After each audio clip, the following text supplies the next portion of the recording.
ఓం నమ శివాయ. ఓం శ్రీ గురుభ్యో నమః. ఓం శ్రీ మాత్రే నమః. అందరికీ నమస్కారం అండి. ప్రతిరోజు రాశి ఫలాలు తెలుసుకోవడానికి ప్లీజ్ మన ఛానల్ని సబ్స్క్రైబ్ చేయండి. అలాగే వీడియోని తప్పకుండా లైక్ చేసి మన ఛానల్కి మీ వంతు సపోర్ట్ ఇవ్వండి.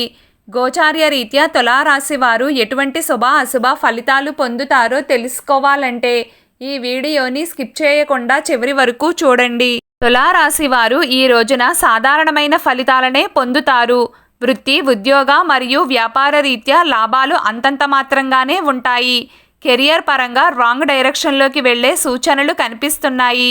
ఏదైనా డెసిషన్స్ తీసుకునే ముందు 1-2 సార్లు ఆలోచించిన తరువాతే నిర్ణయం తీసుకోవడం మంచిది. లేకుంటే భవిష్యత్తులో ఇబ్బందులకు గురయ్యే ఆస్కారం ఉంది. క్రయ విక్రయాలు పెద్దగా లాభించవు. వ్యాపార రీత్యా మీకు వచ్చే ఆలోచనలు గోప్యంగా ఉంచుకోవాలి. పెట్టుబడులకు ఇది సమయం కాదని గుర్తించాలి. ఈ రోజున ఒక బిజినెస్ డీల్కి ఆటంకం కలగవచ్చు. పనులు నిదానంగా పూర్తవుతాయి.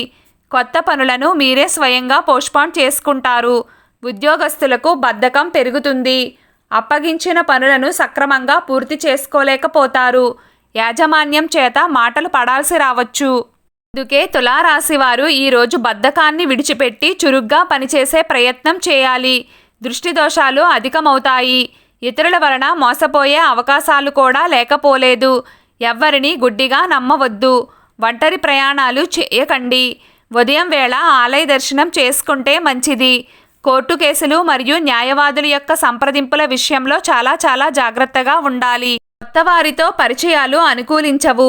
దూరపు బంధువులు తారసపడతారు. మంచి చెడులను చర్చిస్తారు. ఇంటిలో ఒకరి మాట శాసనమవుతుంది. మానసిక ప్రశాంతత తగ్గుతుంది. జీవిత భాగస్వామితో మనస్పర్ధలు నెలకొంటాయి. తండ్రి ఆరోగ్యం విషయంలో జాగ్రత్తలు తీసుకోవాలి. అనారోగ్యం మిమ్మల్ని బాధిస్తుంది.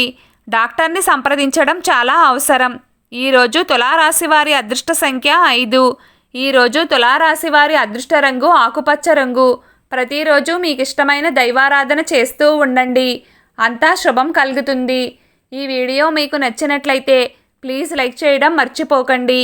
అలాగే ప్రతిరోజు రాశి ఫలాలు తెలుసుకోవడానికి మన ఛానల్ని సబ్స్క్రైబ్ చేయండి. నమస్కారం.